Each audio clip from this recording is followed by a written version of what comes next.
Welcome to the Ultimate Sports Podcast. Today is Monday, September 16th, 2019. Today I'm going to recap yesterday's football games and look ahead to tonight's Monday night game between the Browns and the Jets. College football, Week 3 results from Friday and Saturday. WNBA playoff results from yesterday. FIBA World Cup results from the weekend. Baseball from yesterday. Look ahead to tonight's games. Guess the lines for week number 4 in college football, and my best bet of the day. Okay, we're going to start in football yesterday. There were, I believe, 14 games yesterday. Yes, because there's 10 in the 1 o'clock, 3 in the 4 o'clock, and then your Sunday night game, and obviously Thursday, and then 1 tonight. So, 14 games yesterday on the slate. The Bills get an impressive road win, 28-14 over the New York Football Giants. Bills go to 2-0. Giants go to 0-2. A lot of people are saying that it wasn't all that impressive because the Giants are a bad football team.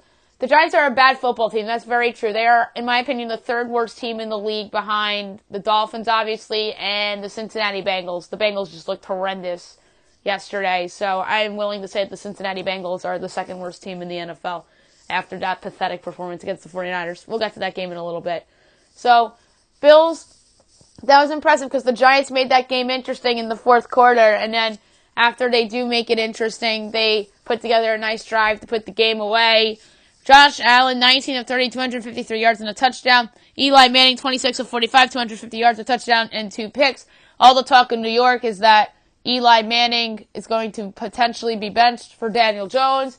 I was the one on the podcast saying that Daniel Jones should have been starting from the start after an impressive preseason, and maybe he finally gets his chance on Sunday against a weaker Bucs team than the first 2 opponents that the Giants have seen thus far this season. The 49ers defeat the Bengals 41-17. 49ers 2-0, Bengals 0-2. Jimmy Garoppolo had his best game since the ACL injury. 17-25, 297 yards, 3 touchdowns and a pick. Andy Dalton, 26 of 42, 311 yards, 2 touchdowns and a pick. Maybe there's going to be talk potentially about the Bengals benching Andy Dalton, like we were just saying about the Giants and Eli Manning. So you never know. Keep an eye on that one as well, although I haven't heard much rumblings about that. Lions over the Chargers, 13-10. A nice win for Detroit. Bounce back after what was a very dismal tie against the Cardinals the other day. Last week. 1-0-1 are the Lions. Chargers are 1-1. Phillip Rivers, 21 of 36, 293 yards and an interception. Matt Stafford, 22 of 30, 245 yards, 2 touchdowns, and 2 picks. Packers over the Vikings, 21-16. A good win for the Packers, who go to 2-0. The Vikings dropped to 1-1. The Packers really did take their foot off the gas pedal after they got off to that 21-0 lead. They let the Vikings back in it, and their defense stepped up when it had to, picked off Kirk Cousins in the end zone. And Green Bay, I think, is in firm position right now to potentially win this division. Aaron Rodgers, 22 of 34, 209 yards, 2 touchdowns. Kirk Cousins, 14 of 32, 230 yards, a touchdown, and 2 picks. Colts over the Titans, 19-17. Good win for the Colts, much needed. They're 1-1. Titans are 1-1. Jacoby Brissett, 17 of 28, 146 yards, 3 touchdowns, and a pick. Marcus Mariota, 19 of 28, 154 yards, and a touchdown. Patriots over the Dolphins, 43-0. Patriots predictably laid the smackwood. They're 2-0. Dolphins are 0-2. Tom Brady, 20 of 28, 264 yards and 2 touchdowns. Josh Rosen, 7 of 18, 97 yards and interception. Ryan Fitzpatrick, 11 of 21, 89 yards and 3 interceptions. I think the Patriots had 2 or 3 pick sixes in the game as well. So their defense off to a fine start despite playing a Steelers team, which now we know Ben Roethlisberger with the injured shoulder. We'll talk about that, as well as another quarterback injury as well. That's very important. And then the horrible Dolphins, who are by far and away the worst team in football. Seahawks over the Steelers, 28-26. Speaking of Ben Roethlisberger, he is getting shoulder surgery and is out for the remainder of the season. That is a big loss for the Steelers. I think any chance of them making the playoffs is done, especially that he's out for the year.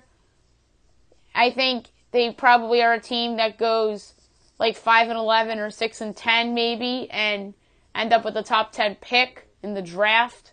If things go really poorly, maybe they just bottom out and end up with a top 5 pick. I don't know if they'll do that because the Steelers are a proud franchise and still have a lot of talent on the team. But this really devalues them and makes them, I think, the clear third best team in that division. I still think Cincinnati is worse than Pittsburgh. I'd put Pittsburgh without Roethlisberger. I'd say in that tier with the Jets without Darnold and the Broncos, Oakland, Tampa. Although I think Tampa might be closer to the Giants, Cincinnati tier rather than the Jets, Steelers tier. But we'll do tiers tomorrow once after the Browns-Jets game's done. So that said, Steelers 0-2, Seattle goes to 2-0. So Seattle taking advantage of Roethlisberger's injury this week, and then last week they barely get by a bad Cincinnati team. Russell Wilson, 29-35, 300 yards and 3 touchdowns. Mason Rudolph comes in for Roethlisberger, 12-19, 112 yards, 2 touchdowns and a pick. He wasn't terrible in that game. Rudolph, he got the Steelers back within 2 in that game. So there's a possibility that the Steelers, with the defensive stop, maybe could have won that game potentially without Roethlisberger. And maybe we're talking about a Steeler team that really isn't done. But I think they're done, especially with the loss of Roethlisberger and them dropping to 0-2 on the season. The Cowboys defeat the Redskins 31-21. Cowboys 2-0, Redskins 0-2. Dak Prescott, 26 of 30, 269 yards, 3 touchdowns, and a pick. Case Keenum, 26 of 37, 221 yards, 2 touchdowns. Redskins actually played well early on in this game, and then the Cowboys kind of took over late, and then the Redskins scored a garbage time touchdown with 2:17 to go to make that game look closer than it really was. The Ravens over the Cardinals 23-17. Give the Cardinals some credit for being competitive against one of the more improved teams in the league in the Ravens. Arizona 0-1, Baltimore 2-0, Lamar Jackson 24-37, 272 yards and 2 touchdowns. Kyler Murray 25 of 40, 349 yards. So Kyler Murray really showing a lot here.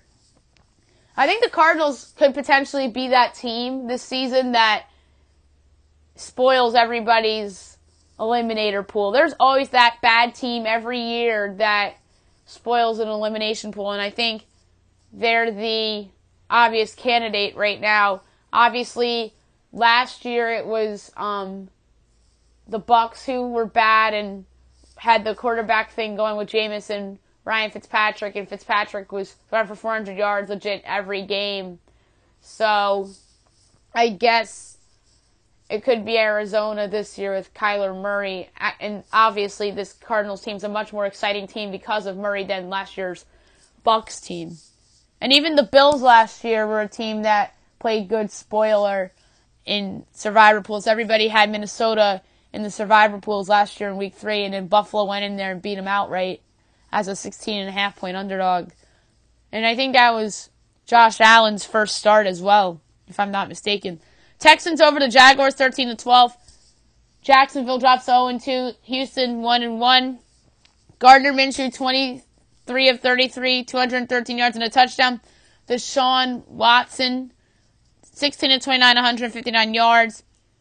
I thought this game would be higher scoring, but no, both teams' defenses stepped up, and the loss of Nick Foles kind of lingered here for Jacksonville. Chiefs over the Raiders 28-10. Now we're in the 4 o'clock window. Chiefs are 2-0. Oakland 1-1. Patrick Mahomes doing Patrick Mahomes things. 30 of 44, 443 yards and 4 touchdowns. Derek Carr 23 of 38, 198 yards, a touchdown and 2 picks. So he kind of regressed after his good game against the Broncos. Speaking of the Broncos, they fall short to the Bears by a score of 16-14, courtesy of a game-winning field goal by Eddie Pinheiro from 53 yards after the Broncos take the lead on a touchdown plus the 2-point conversion with 31 seconds to go. This was probably one of the more entertaining games of yesterday, as Chicago goes to 1-1, gets a huge win for them, by the way, confidence booster for that team after a debacle of a performance against the Packers offensively. And then Denver goes to 0-2. Mitch Trubisky, 16-27, 120 yards. He didn't play well statistically, obviously, but he made that big throw to set up that field goal late in that game. And then Joe Flacco, 35-50, 292 yards, a touchdown and an interception. And Flacco obviously didn't help his cause either, although he helped in that last drive. They initially give Denver the lead, but that offense still looked kind of weak throughout a majority of that game as well. Rams over the Saints 27-9. The Rams are 2-0. The Saints are 1-1. Jared Goff, 19-28, 283 yards and a touchdown. And Teddy Bridgewater came in for the injured Drew Brees, who has a broken bone in his hand. So that's obviously a big story. 17 of 30, 165 yards, and then Brees before the injury, 3 for 5 for 38 yards and an interception. So Drew Brees obviously has the torn ligament in his throwing thumb, and he's going to be out for 6 weeks. And unlike the Steelers, I don't think the Saints are done, because the NFC South is very weak. And it's much weaker than I thought. I think the Bucs stink. Carolina's dealing with the issue to Cam and his health. Atlanta barely got by the Eagles, and if so, if the Eagles weren't dropping passes down the stretch, they probably would have won that game. So, the Saints, I still think, can win this division. And you know what? I think they will win this division. Maybe Atlanta gets a wild card if they end up beating the Saints in the games where, if they play them while Brees is out, we'll see. But we'll see how the rest of this division goes, and I don't think that division is good at all. And at least for the Saints' case, Brees is coming back. That's the other main difference in how I feel about the Saints and the Steelers. Except the Saints will probably end up like 9-7, 10-6, and like it'll have a weak record for a division winner. So this injury might just cost them a first round bye, if anything. All right. Eagles fall short at Atlanta, 24-20. They had a chance to win the game. Carson Wentz played very well, all things considered. Nelson Aguilar was clearly concussed in this game, and they let him keep going. That's an NFL problem. We'll save that for another day. Atlanta goes to 1-1. Much needed win for them. Philly drops to 1-1. Matt Ryan with the clutch play to Julio Jones on 4th and 3. That pretty much decided the ball game. 27 of 43, 320 yards, 3 touchdowns, and 3 picks. Carson Wentz, 25 of 43, 231 yards, a touchdown, and 2 picks. Tonight you have the Jets hosting the Browns. 8:15 ESPN, Joe Tessitore, Boomer McFarland, Lisa Salters on the call. Obviously no Sam Darnold due to mono. So throughout the first couple weeks of the season, 4 teams already lost their starting quarterbacks for significant periods of time, or in obviously the Steelers' case, the entire season. Ben's out for the year.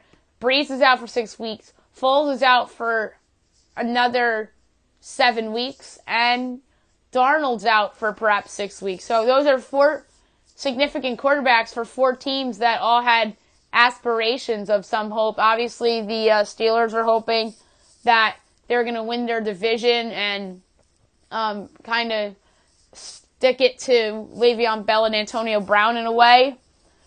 So you really have to feel for Ben Roethlisberger, who really had a chip on his shoulder this year.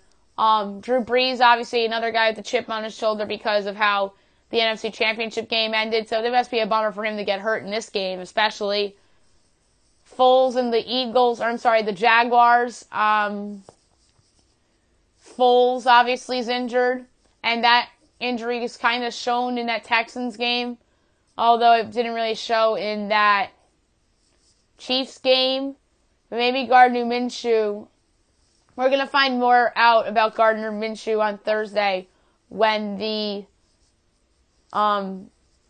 Titans go to town on Thursday night. So it's going to be interesting to see how that plays out. And then obviously the Jets are obviously a team that had playoff aspirations, and the biggest reason why for them was the expected breakout of Sam Darnold, and now that's been put on hold. So got a feel for some of those fan bases that had aspirations this year, and it just really sucks that 4 quarterbacks are already injured for a significant amount of time, and that obviously has to affect the point spreads and everything that's going on here in fantasy leagues as well. So many ripple effects on those 4 quarterback injuries, especially the Breeze and Roethlisberger ones, because those 2 teams obviously had higher expectations than the Jets and the Jaguars. The Jets and the Jaguars were both teams trying to get back to the playoffs, and the Steelers and the Saints had their eyes on the Lombardi Trophy. So I think the Saints have the best chance, obviously, to recover from their quarterback being hurt, obviously, and I mentioned the reasons before because of their division being weak and that Breeze might be back by mid-season. So I think the Saints are actually not in the worst spot you could be. And I think they were expected to go 1-1 in the first 2 games. They're obviously big favorites on Monday Night Football, and then they were a slim home underdog against the Rams. So it's conceivable that the Saints, I looked at their schedule, they have a couple soft spots in there, can come out of 4-4 through 8, and maybe Breeze is back by week 9, week 10, depending on when the Saints have their bye.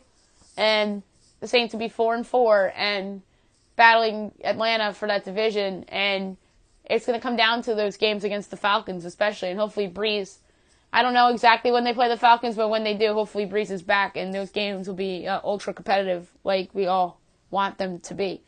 And for tonight, in terms of a pick, I gave it out on the podcast on Friday. I am taking the Cleveland Browns to win this game and to cover the 6.5 point spread. I think they win by double digits, and it's a classic revenge game for Odell Beckham Jr., who's making his return to MetLife Stadium. Granted, they're playing the green team, not the blue team. But I know that guy has a chip on his shoulder in this game, especially because there was that rumor that came out about Greg Williams and how they tried to injure Odell. And you know he wants to stick at the Greg Williams in that Jets defense as well. Now we'll switch over to college football and go over the results from the weekend. So many interesting results from there. Without further ado, here we go. Friday night, Wake Forest over North Carolina, 24-18. Big win for Wake. They're 3-0. UNC's 2-1. Sam Howell, the true freshman from UNC, 17-28, 182 yards and 2 touchdowns. And Jamie Newman of Wake, 14-26, 214 yards, a touchdown, and the pick. I think the most shocking upset of the season, Kansas over Boston College, 48-24. Nobody and their brothers saw this coming. Signature win for Les Miles very early in his Kansas career. He's 2-1. BC's 2-1. Kansas could easily be 3-0 right now if they move the ball against Coastal Carolina. The quarterback from Kansas, Carter Stanley, 20 of 27, 238 yards, 3 touchdowns, and a pick.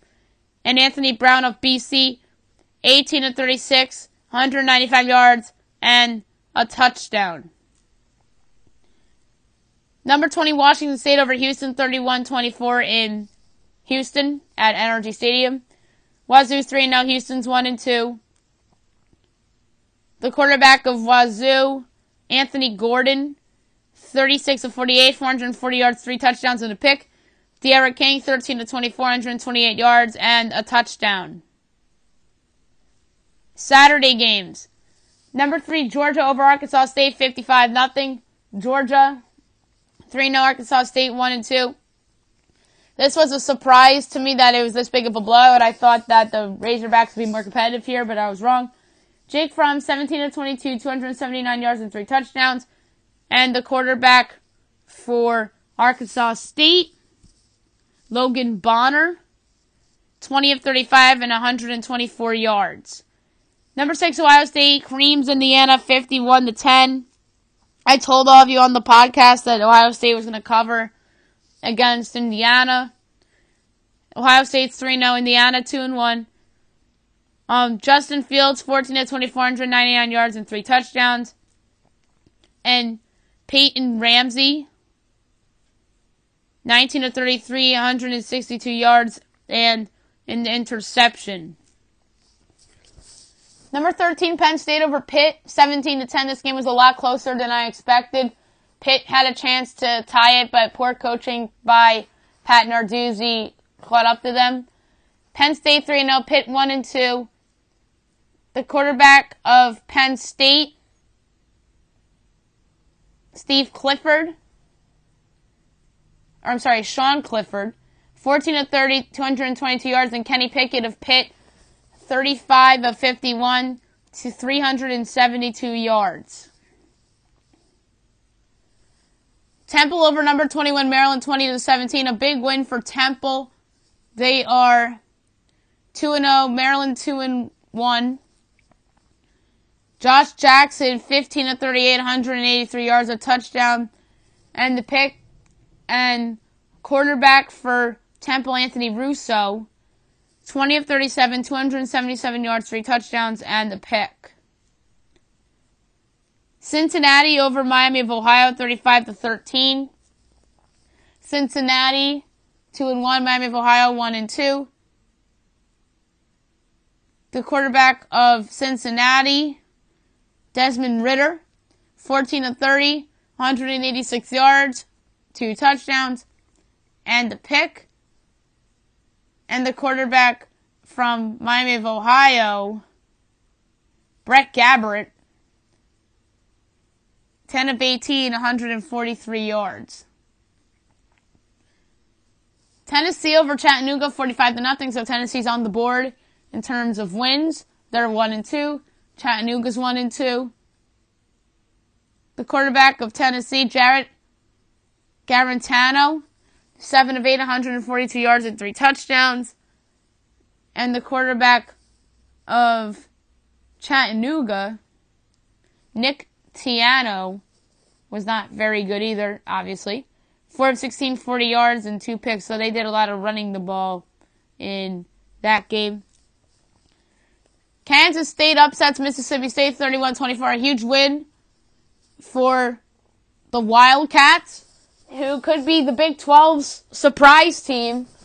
They are 3-0. Mississippi State's 2-1. Skylar Thompson, 10 of 18, 123 yards and a touchdown. Tommy Stevens, 7 of 15, just 100 yards on the dot. A touchdown and 2 picks. West Virginia upsets NC State 44-27. West Virginia's 2-1. So is NC State. Austin Kendall, 27 of 40, 272 yards, 3 touchdowns, and an interception.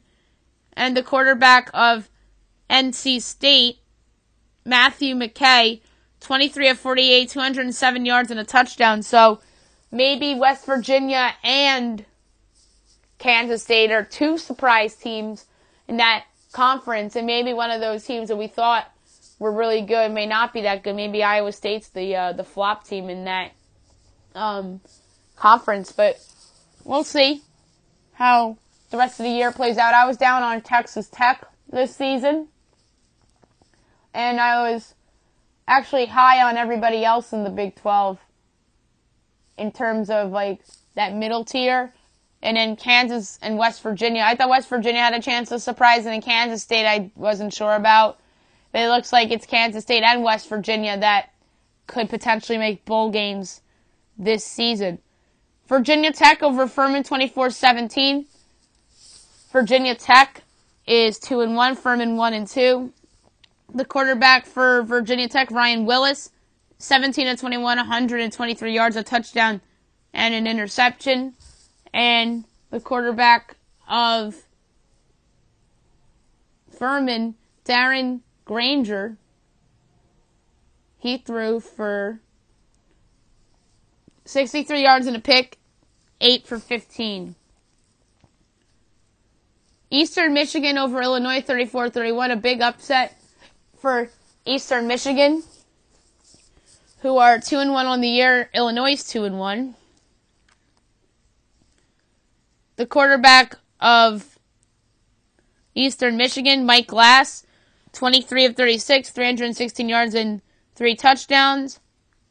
And Brandon Peters, 22 of 37, 297 yards, 2 touchdowns, and an interception. This game ended on a 24-yard field goal by Chad Ryland to end the game after Illinois came back in the final 8 minutes or so to tie the game at 31 apiece. So Eastern Michigan probably deserved to win this game, but you got to give the Fighting Illini some credit for making this interesting there at the end.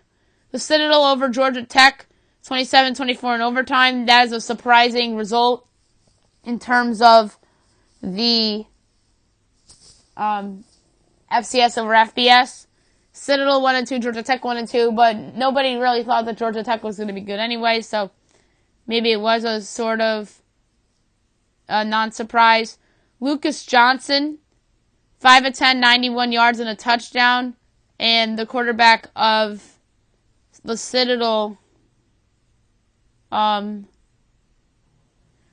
Rainey, 1 for 430 yards, a touchdown, the pick, and obviously that 30-yard pass was a touchdown for the Citadel, and other than that, they did a lot of running the ball in this game. Air Force over Colorado, 30-23 in overtime. Big upset win for the Air Force. They are 2-0 in the year. Colorado 2-1. The quarterback of Air Force, Donald Hammond, 7-12, 155 yards, 2 touchdowns, and a pick. Steven Montez, 26 of 43, 220 yards, 2 touchdowns, and an interception.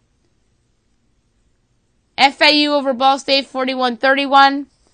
FAU is on the season 1-2. That's their first win. Ball State 1-2. Chris Robson, 33 of 41, 366 yards and 4 touchdowns. And Drew Plitt, 26 of 38, 303 yards, 3 touchdowns, and an interception. Coastal Carolina over Norfolk State, 46-7. Coastal's 2-1. Norfolk is 1-2. The quarterback from Eastern Carolina, they had a couple of them. Bryce Carpenter threw an 8-yard pass, and then their other quarterback, Fred Payton, 7 of 19, 65 yards. And Bryce Carpenter had 7 attempts, 3 for 7, and then 19 yards, and then that touchdown pass. So they had a couple guys in there throwing the football. Number 7, Notre Dame over New Mexico, 66-14. A really nice win for Notre Dame, and not really looking ahead to Georgia in that game at all, as they improved to 2-0 in the year. New Mexico's 1-1. Ian Book, 15-24, 360 yards and 5 touchdowns. And the quarterback for New Mexico was Taveka Teote, 6 of 13, 132 yards. Central Michigan over Akron, 45-24. Central Michigan gets it done despite all the injuries. 2-1. Akron 0-3. David Moore, 20 of 31, 316 yards and 2 touchdowns. And Cotto Nelson, 25 of 41, 243 yards, 3 touchdowns and a pick, and 16 carries for 26 yards. Number 2, Alabama over South Carolina, 47-23. Alabama is 3-0. South Carolina is 1-2. Tua Tagovailoa, 28 of 36, 444 yards and 5 touchdowns. The yardage was a career high. Ryan Helinski, 36 of 57, 324 yards, 2 touchdowns, and an interception. Number 17, UCF over Stanford, 45-27. UCF goes to 3-0. Stanford goes to 1-2. Dylan Gabriel, 22 of 30, 347 yards and 4 touchdowns. KJ Castillo, 21 of 44, 199 yards, a touchdown, and an interception. BYU upsets number 24 USC, 30-27 in overtime. BYU gets a big win. They're 2-1. USC's 2-1, and Clay Helton's seat is getting a little warmer. And this game ended in overtime on an intercepted pass that was caught by Dayan Ganawoku after Kevin Slovis had himself a nice game a little bit, but the turnovers is really what bugged him in that game. Zach Wilson, 20 of 33, 280 yards and a touchdown. And Slovis, 24 of 34, 281 yards, 2 touchdowns, and 3 interceptions. Navy over East Carolina, 42-10. Navy, that was a nice win for them. They are 3-0. East Carolina is 1-2. I'm sorry, Navy's 2-0. Malcolm Perry, 5 of 7, 151 yards and 2 touchdowns. And the quarterback for East Carolina, who we're all wrong about this year, Holton Ahlers, yikes. 11 of 23, 138 yards, and an interception. Memphis over South Alabama, 42-6. An impressive taking care of business win for Memphis. They're 3-0. USA's 1-2. Brady White, 12 of 20, 209 yards, 3 touchdowns, and a pick. And Tylen Morton, 4 of 12, 105 yards, a touchdown, and a pick. Army over UTSA, 31-13. Army is now 2-1. UTSA 1-2. Army's really just a round and pound game team. Jabari Laws, 2 for 2, 18 yards, 23 carries, 137 yards, and a touchdown. And the quarterback for UTSA, Frank Harris, 23 of 31, 187 yards, and an interception. Minnesota over Georgia Southern, 35-32. This was an entertaining game. Yet Minnesota in this early season has been winning very close games, and really that they're 0-3 against the point spread. Right? Or it might be 1-2. I don't know how the Fresno line closed, but I know they're sub 500 against the spread this year. But they're 3-0 on the football field. Georgia Southern's 1-2. The quarterback of Minnesota, Tanner Morgan, 19 of 31, 289 yards, 3 touchdowns, and the pick. And the quarterback of Georgia Southern, Justin Tomlin, 5 for 9, 75 yards, 14 carries for 57 yards, and a touchdown. Northwestern over UNLV, 30-14. Northwestern is 2-1. And UNLV is 1-2. I'm sorry, Northwestern's 1-1. They had a bye last week. Hunter Johnson, 12 of 25, 165 yards, a touchdown and a pick. And Armani Rogers, 16 of 26, 120 yards and an interception. Oklahoma State over Tulsa, 40-21. Oklahoma State is 3-0. Tulsa's 1-2. the quarterback of the Cowboys, Spencer Sanders, 12 of 22, 169 yards, a touchdown. And the Zach Smith, 17 of 30, 228 yards, and a touchdown. Arizona State upsets Michigan State 10-7. The number 18 team in the country was benefited with the passive interference call in what could have been a game-tying or game-winning drive for Brian Lewerke and the Spartans, and they failed to take advantage of that. They initially kicked the game-tying field goal, and then they had too many men on the field, and then they missed the second one. So Arizona State and Herm Edwards get a big win. The young quarterback for the 3-0 Sun Devils by the name of Jaden Daniels, 15 of 26, 140 yards, and Brian Lewerke, 24 of 38, 291 yards. And that was some crazy ending to that game. Number 19, Iowa over Iowa State, 18-17. Iowa is 3-0. Iowa State 1-1. Nate Stanley, 22 of 35, 201 yards, and Brock Purdy, 24 of 34, 276 yards, and a touchdown. Ole Miss over Southeast Louisiana, 40-29. Ole Miss is 2-1. Southeast Louisiana is 1-1. Matt Corral, 21 of 30, 239 yards and 2 touchdowns. And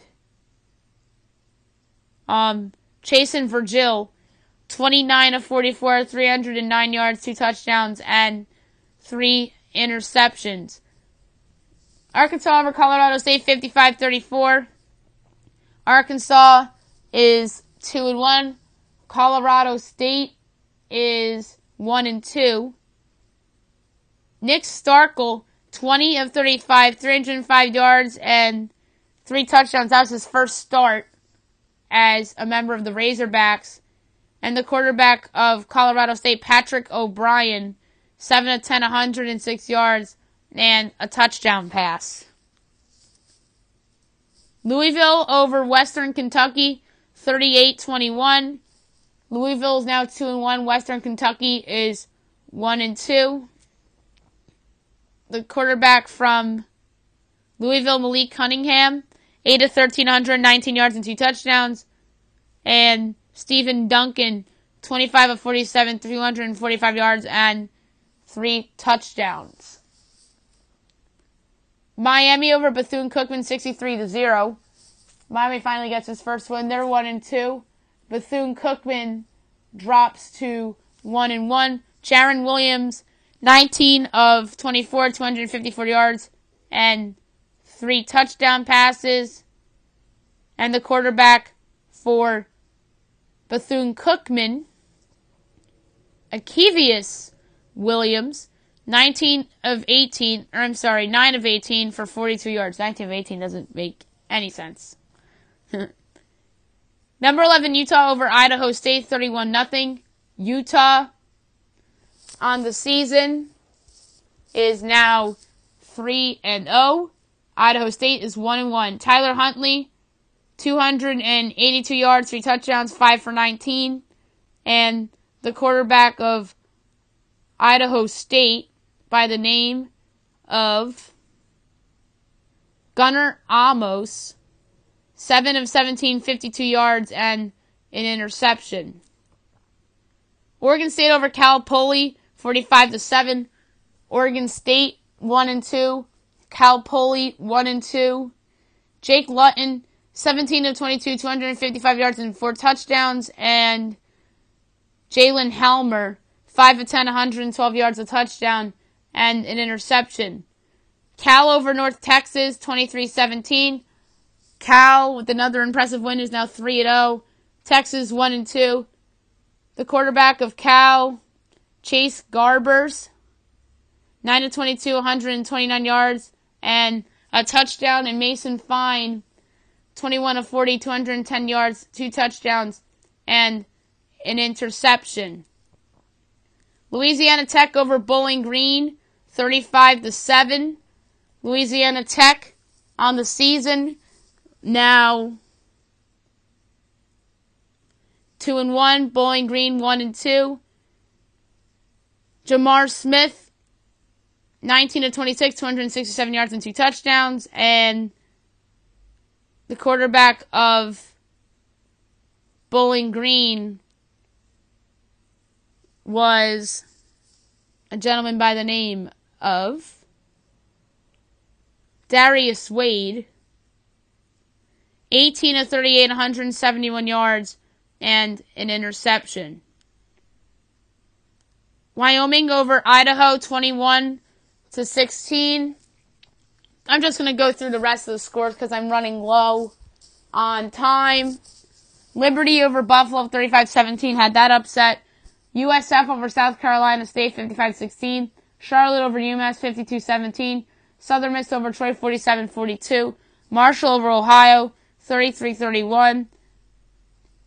Number 8 Auburn over Kent State, 55-16. Number 9 Florida over Kentucky, 29-21. A brutal bad beat in that game because I was on the under and the over hit courtesy of a game-sealing touchdown by the Gators running back. Number 16 Texas A&M over Lamar, 62-3. FIU over New Hampshire, 30-17.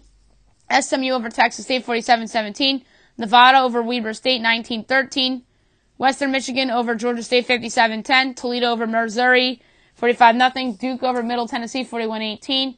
Number 1 Clemson over Syracuse, 41-6. Number 4 LSU over Northwestern State, 65-14. Number 23 Washington over Hawaii, 52-20. Number 25 Virginia over Florida State, 31-24. TCU over Purdue, 34-13. Missouri over Southeast Missouri State, 50-0. Louisiana over Texas Southern, 77-6.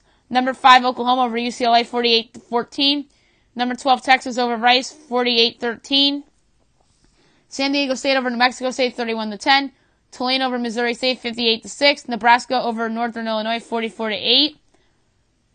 22 Boise State over Portland State, 45-10. Arizona over Texas Tech, 28-14. And number 15 Oregon over Montana, 35-3. Okay, WNBA second round elimination games were yesterday as well, but they flew under the radar because of football, obviously. The first game, the Sparks defeated the Storm 92-69.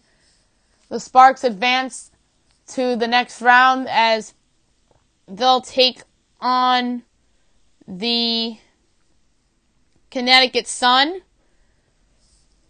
So, a very well-rounded performance by them. Chelsea Gray had 21 to lead the Sparks in scoring. Candace Parker had 11. Nneka Ogwumike had 17. And Chine Ogwumike off the bench had 6. And for Seattle, Natasha Howard had 20. Jewel Lloyd had 11. Jordan Canada had 10. So, Howard put up her numbers, but everybody else didn't. So, the Storm go home, and the Sparks move on. Aces over the Sky, 93-92. This was a classic. This game ended on a buzzer-beating shot by... or not really a buzzer-beater shot, but a go-ahead three-pointer by Derisa Hamby, who gave the Vegas team a 93-92 lead for good. So that was just a awesome game to watch as the Aces move on to take on Elena Delle Donne and the Washington Mystics. Liz Cambridge had 23. Kayla McBride had 16. Aja Wilson had 11. Kelsey Plum off the bench had 15. Meanwhile, on the other side for Chicago, Courtney Vandersloot had 7. Allie Quigley had 6. And Diamond DeShields had 23. Quigley and Vandersloot did not play well. That really is what ultimately came back to bite Chicago, despite the fact that they hung around in this game and got scoring from other places in that game. So they were pretty much a three-pointer miss away from a Elena Delle Donne revenge series, potentially against the Sky. So it's going to be the Aces against the Mystics 5-game series and Sparks against the Connecticut Sun for a 5-game series. Now the semifinals are best of 5, and then the WNBA finals will be obviously after that. Maybe on Tuesday I'll reveal who podcast regular Jeff Anglichetti likes, and obviously who I like as well. And I'm interested to see who Jeff likes in the next round, especially with these best of series. And I think he's actually 4-0 in his playoff picks, because I know he had the 2 home teams on Wednesday night, and I think he had both home teams yesterday as well. The FIBA Basketball World Cup came to an end on Sunday as Argentina won the tournament and won the final big over Australia. So Spain won 95-75, so Marcus Gasol and company win the FIBA World Cup. Third place game, France over Australia, 67-59. The fifth place game, Serbia over Czech Republic, 90-81. And seventh place game, the United States over Poland, 87-74. So that was a pretty interesting tournament. U.S. obviously underachieved. Spain took advantage of that. Argentina went on a nice unexpected run. Serbia got knocked out earlier than expected. Argentina was a team that surprised me in this tournament, as well as Australia. And I thought Canada would be a little bit better. I'm surprised they didn't make some noise. But overall, a very surprising finish to this tournament, considering that many people thought it was a no-brainer that the United States were going to win the tournament. Okay, Major League Baseball we did not get to yet. There are a couple big injuries in baseball. I'll get to them as I go through the teams, obviously, from their results. Blue Jays over the Yankees, 6-4. The Blue Jays take 2 out of 3. 59-91. Yankees are 95-53. TJ Zook the win. Nestor Cortez Jr. the loss. Ken Giles the save. Toronto's Wilmer Font was the opener. An inning, a hit, an earned run, and a strikeout. ERA 3.72. The run was obviously a home run by Aaron Judge. TJ Zook, 5 in the third innings, 5 hits, 2 runs, 2 walks, 5 strikeouts. ERA 4.61. Chad Green opened, an inning, a hit, no earned runs, no walks, 2 strikeouts, ERA 4.5. Jordan Montgomery in his return, not good at all. 2 innings, 4 hits, 3 runs, no walks, 2 strikeouts, ERA 13.5. I think he'll eventually be right, but it was his first game back. First game back to either go really, really good or really, really bad. And then Dylan Betances made his return. He was special in this game. His old dominant self. 2/3 of an inning, 2 strikeouts, no hits, no earned runs, no walks, 8 pitches, 7 strikes. That guy is going to be a big X factor for the Yankees down the stretch this season. And obviously Nestor Cortez Jr., who took the loss in the game, an inning and a third, 3 hits, 3 runs, 2 walks, 3 strikeouts, ERA 5.54. As the Yankees' magic number to clinch the American League East is 3, with the Angels beating the Rays. We'll get to that in a couple minutes. Red Sox over the Phillies, 6-3. The Red Sox are 79-70. Phillies 76-72. Rick Porcello to win. Jason Vargas lost. Brandon Workman the save. Porcello 5 innings, 5 hits, 2 runs, a walk, 6 strikeouts, ERA 5.77. Vargas 3 innings, 3 hits, 4 runs, a walk, 6 strikeouts, ERA 4.48. Orioles over the Tigers, 8-2. Baltimore 49-100. Detroit 44-104. These 2 teams are just awful. Asher Wojciechowski to win. Edwin Jackson the loss. I'm not going to go through the rest of the box scores because of time restrictions. Indians over the Twins, 7-5. Cleveland is 87-63. Minnesota 91-58. Nick Wickren the win. Fernando Romero the loss. Oliver Perez the save. And Roberto Perez, the catcher of the Indians, got a big home run in that game. Nats over the Braves, 7-0. The Nats are 82-66. Atlanta 93-58. Anibal Sanchez the win. Max Fried the loss. Astros over the Royals, 12-3. Houston, Wade Miley with the win. Jacob Junis the loss. 98-53 on the year of the Astros, and Casey's 55-95. So Casey's heading for 100 losses in a single season. Astros, Yankees battling out for home field in the American League. Brewers over the Cardinals, 7-6. Milwaukee is 80-69. St. Louis is 83-66. Matt Albert's the win. John Gant the loss. Josh Hader the save. Cubs over the Pirates 16-6. Chicago 81-68. Pittsburgh 65-85.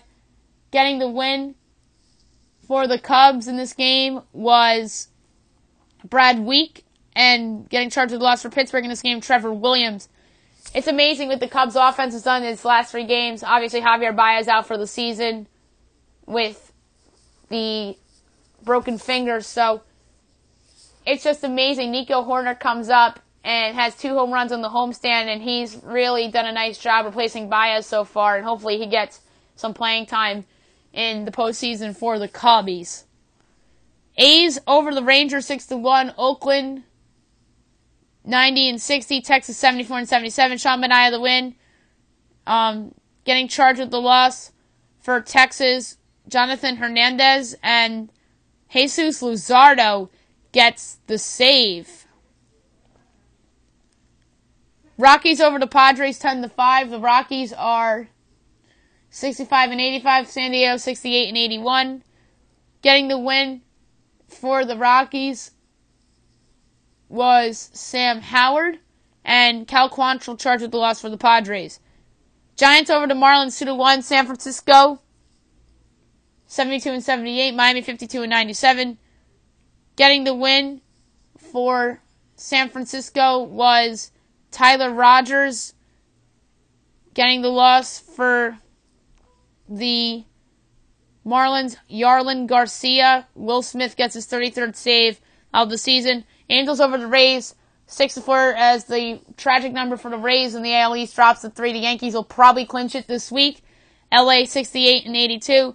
Tampa 89-62. Noe Ramirez the win. Ryan Yarbrough the loss. Hansel Robles the save. Reds over the Diamondbacks 3-1. The Reds 70-80. Arizona 76-74. Trevor Bauer the win. Zach Gallen the loss. Rafael Iglesias the save. Bauer pitched a lot better lately for the Reds. Mariners over the White Sox 11-10. Seattle on the season 62-88. Chicago 65-84. Getting the win for Seattle was Austin Adams, and getting charged with the loss was Jose Ruiz for the White Sox, as Ruiz walked Tom Murphy with the bases loaded to walk it off for the Mariners. Dodgers over the Mets 3-2 on Sunday Night Baseball. This was a pretty good game. Dodgers came from behind against the Mets bullpen and Seth Lugo. 97-54 in the other game back of the Yankees and the Astros. Mets are 77-72. Kenley Jansen the win. Seth Lugo the loss. Kenta Maeda gets the save. Today's game's at 4 o'clock. Orioles Tigers. Pitching in this game, John Means and Tyler Alexander. 7:40 Padres at the Brewers. You have Garrett Richards making his season debut against Zach Davies. Remember Garrett Richards? White Sox Twins. Reynaldo Lopez and Jose Berrios. 7:45 Nationals Cardinals. That's a nice series from Busch Stadium. Steven Strasburg and Dakota Hudson. 8 o'clock Reds Cubs from Wrigley. That's a big series for the Cubs. Cole Hamels going against Kevin Gossman. 8:40 the Mets at the Rockies. The Mets really need to beat up on these bad teams. Steven Matz and Antonio Senzatela. And Marlins at the Diamondbacks at 9:40. You got Pablo Lopez and Robbie Wright. It's only fitting if Zach Gallen pitched in this series, but he pitched against, I believe he pitched in their last series, so I don't think he'll pitch here, but maybe he does. We'll see. And 10 o'clock Royals Athletics. You got George Sparkman and Tanner Roark. So that'd be funny if Homer Bailey pitched in that series, or even that would have been even funnier if Sean Manaea went in that series, obviously, because Manaea was a Royals prospect who they shipped off to Oakland when the Royals made the trade for Ben Zobrist the year they won the World Series. So that's a trade that worked out well for both sides. Guess the lines, week 4, college football. This should be interesting with a lot of weird upsets and a lot of injuries with adjusting to teams in terms of how I feel with the lines. So without further ado, here we go. Thursday night, Houston at Tulane. I have Houston favored by 4.5 on the road. But guess what? Tulane's favored by 3.5. So I was way off here. And I just thought that Vegas would look and say Dana Holgorsen, Derek King, and not really give Tulane much love. But I was off there, and I am glad I was off because Tulane, I think, is in a nice spot here at home against the Houston team that really hasn't looked as good as I thought they'd look. Friday night, FIU at Louisiana Tech. I have Tech by 16.5, and Tech's only favored by 9. That's weird. Number 10, Utah at USC. I have Utah by 3, Utah by 4.5. So I was a 1.5 off. Air Force at Boise State. I have Boise State by 12.5, and Boise State is favored by 8. So I think that is a little off. Southern Miss at number 2, Alabama. Now we're in the Saturday. I have Bama by 44. Bama's favored by 39. Number 4, LSU at Vanderbilt. I have LSU by 26. LSU's favored by 24. Tennessee at number 9, Florida. I have Florida by 12.5. Florida's by 14. So maybe I overreacted to the Franks injury just by a little bit there on that guess. Number 11, Michigan. At number 13, Wisconsin. I have Wisconsin by 1. Wisconsin's favored by 3. I just thought that the public would say Michigan's a better team, but Wisconsin's a short favorite because they're home. But they really think these two teams are even. That's what they tell me with that line with Wisconsin by 3, and they're giving it the 3 because they're home. Number 23, Cal at Ole Miss. I have Ole Miss by 1.5, and Ole Miss is favored by 2. Western Michigan at Syracuse. I have Syracuse by 20.5. Syracuse is only favored by 6.5. That's insane to me. Alon and Wake Forest. I have Wake by 37.5. Obviously, no FCS, FBS lines for a couple of those games. Boston College at Rutgers. I have BC by 10. BC's by 7. Yale Monroe at Iowa State. I have Iowa State by 34. Iowa State's favored by 19. That's not a lot. UConn at Indiana. I have Indiana by 32. Indiana's favored by 27. Michigan State at Northwestern. I have Michigan State by 3.5. Michigan State by 6.5. That's a little high.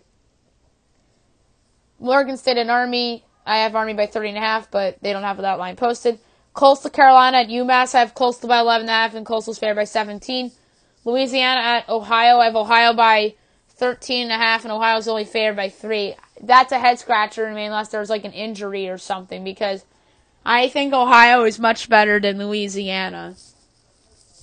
Troy at Akron. I have Troy by 10.5. Troy's favored by 17. Wow. Central Connecticut at Eastern Michigan. I have Eastern Michigan by 31, but they don't have that posted.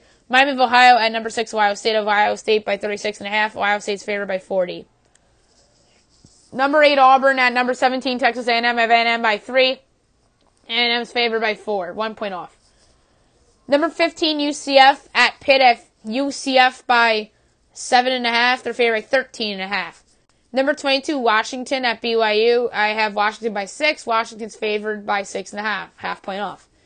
SMU, number 25, TCU. I have TCU by 21.5. They're favored by only 9.5. That's a head scratcher to me. That line tells me that Vegas doesn't buy into TCU. Temple at Buffalo. I have Temple by 4.5. Temple's favored by a whopping 14. That's crazy. Bowling Green at Kent State. I have Kent by 3. Kent's favored by 9. Wyoming at Tulsa. I have Wyoming by 4.5. Tulsa's a 3-point favorite. That's weird. South Alabama at UAB. I have UAB by 20. UAB by 10 is the actual line. Louisville at Florida State. I have Florida State by 9. FSU is favored by 8, so 1 point off. Appalachian State at North Carolina. I have the Tar Heels by 9.5. Tar Heels are favored by only 3. Central Michigan at Miami. I have Miami by 35. And Miami is favored by 30.5. Kentucky and Mississippi State. I have the Bulldogs favored by 8. The Bulldogs are favored by 7. 1 point off. South Carolina at Missouri. I have Missouri by 12.5. Missouri is favored by 9.5. West Virginia at Kansas. I have the Mountaineers by 7. They're favored by only 4.5. I think that's a lot of people publicing Kansas because of their big performance at Boston College. So I just think that that's why that line is very low. And by the way, West Virginia opened as a 7-point favorite, so I was right on the opening line if that was really my goal. But my goal is to be right on the consensus line of right now. And obviously I was wrong on the consensus line there. William and Mary, East Carolina, that line is not posted yet, and neither is Wagner at FAU. Number 16, Oregon at Stanford. I have Oregon by 6.5. Oregon's favored by 10. Wow. Old Dominion at number 21, Virginia. I have Virginia by 30.5. And that's what the line is. So my first correct guess of the podcast. Southern Illinois at Arkansas State. I have Arkansas State by 26.5. That line has not been posted yet. Georgia State at Texas State. I have Georgia State by 7. Texas State's favored by 2.5. That, to me, is a little much. Maybe I overreacted to Georgia State winning at Tennessee. Baylor at Rice. I have Baylor by 28.5. They're favored by 26. Ball State at NC State. I have NC State by 22. They're favored by 19. Charlotte at number 1 Clemson. I have Clemson by 40.5. Clemson's favored by 41, so a half point off. Oklahoma State at number 12 Texas. I have Texas by 9.5. Texas is favored by only 5. San Jose State at Arkansas. I have Arkansas by 17.5. They're favored by 21. UTSA at North Texas. I have North Texas by 18.5. That's what the line is. So my second correct pick of the podcast. Number 7 Notre Dame at number 3 Georgia. I have Georgia by 12.5. Georgia's favored by 14. Nevada at UTEP. I have Nevada by 13. And Nevada's favored by 14. 1 point off. Nebraska at Illinois. I have Nebraska by 12.5. They're favored by 13.5. 1 point off. In my opinion, the easiest line to predict of the week, Colorado at number 24, Arizona State. I had Arizona State by 7, and that's what the line is. Sacramento State at Fresno State. I have Fresno by 27. This is actually the one of the FBS FCS that was posted, and Fresno's favored by 21. Toledo at Colorado State. I have Toledo by 6. Toledo by 6.5 is the line, so it's a half point off. UCLA at number 19, Washington State. I have the Cougars by 18.5. The Cougars are favored by 19.5, so I was a point off. Utah State at San Diego State. I have San Diego State by 4.5. And Utah State's favored by 5.5. I just think that people really like Utah State's young quarterback, and people are just down on San Diego State for whatever reason. So, Vegas might have given the wrong team the minus there, especially the fact that that team is on the road. And in Central Arkansas, Hawaii wasn't posted, but my guess for that game was Hawaii by 34.5. Best bet of the day brought to you by FanDuel. Some interesting picks in terms of money lines to go with. There's one obvious pick that I'm going to put on there to go with a few baseball picks. And that obviously, my friends, is the Cleveland Browns, who I think are going to kick ass tonight at MetLife Stadium in Odell Beckham's return to MetLife Stadium. So, give me the Browns at minus 300. We're going to switch over to baseball. We're going to go. It's a bit risky to take a bad team in one of these parlays, but I'm going to do it anyway because I just feel good about the spot for this team, and that's the Baltimore Orioles. They're about to kick off in a couple of minutes. I'm going to go with the Twins at home against the White Sox. I'm going to go with the Brewers against the Padres, only because the Brewers are going against a pitcher that's making his first start off of Tommy John surgery. I'm going to take the Cubs at home against the Reds. I thought about the Nats at the Cardinals, but I actually like the Cards as a dog in that game, so I'm going to stay away from that. Staying away from the Mets. I'm going to take the Diamondbacks at home against the Marlins, although I don't feel good about it, and I like Oakland at home against the Royals. So that's $13.80 wagering 80 cents. And my payout would be $11.84. That's it for the podcast today. I'll be back tomorrow recapping the Monday night game between the Browns and the Jets. I will be going over the Week 3 NFL lines, baseball, and anything else that happens in the world of sports. Hope you guys have a great day, everybody.